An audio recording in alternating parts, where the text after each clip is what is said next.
Quelques mots sur le psaume 139 qu'on a lu dimanche dernier au festival À quoi tu sers. Un psaume qui nous dit que Dieu sait tout de nous. Voilà, il sait tout de moi.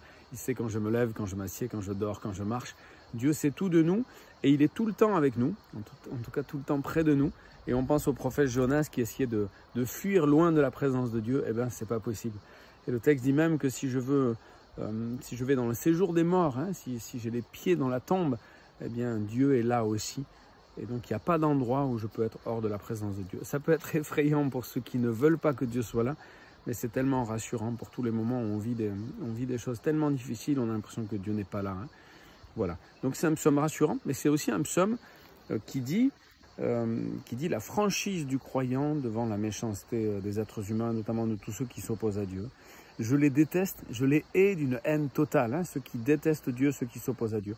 On n'oserait peut-être pas dire des choses comme ça, on pense à Jésus qui demande à aimer, qui demande qu'on aime nos ennemis, mais cette haine que nous confions à Dieu, eh bien c'est pour qu'elle ne reste pas dans notre cœur et c'est pour qu'elle ne rejaillisse pas sur nos relations. Hein.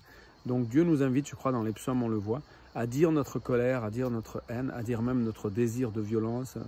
Je les hais d'une haine totale. Il vaut mieux le dire à Dieu dans sa prière que le dire aux gens ou que de le garder pour nous pour que ça explose petit à petit comme une soupape ou une cocotte minute. Hein. Et puis dans ce psaume, il y a cette parole extraordinaire aussi. Seigneur, je te loue de ce que tu as fait de moi une créature merveilleuse. Je ne sais pas si la personne qui a écrit ce psaume était belle au point de se sentir merveilleuse, mais je pense plutôt qu'elle réalise tout ce que Dieu a fait, tout ce qu'il a voulu. Et pour que Dieu prête attention à nous, eh bien c'est qu'il nous trouve merveilleux. Hein.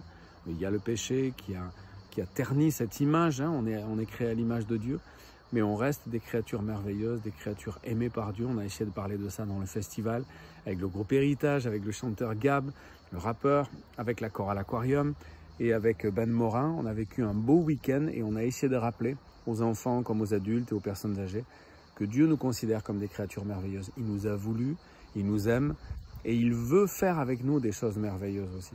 Il va nous rendre capables de résister à des difficultés importantes et les autres vont voir à travers nous des créatures merveilleuses parce qu'ils vont voir l'Esprit de Dieu qui travaille en nous, parce que Dieu va nous rendre bons et bienveillants, parce que Dieu va nous rendre courageux, va nous rendre résistants.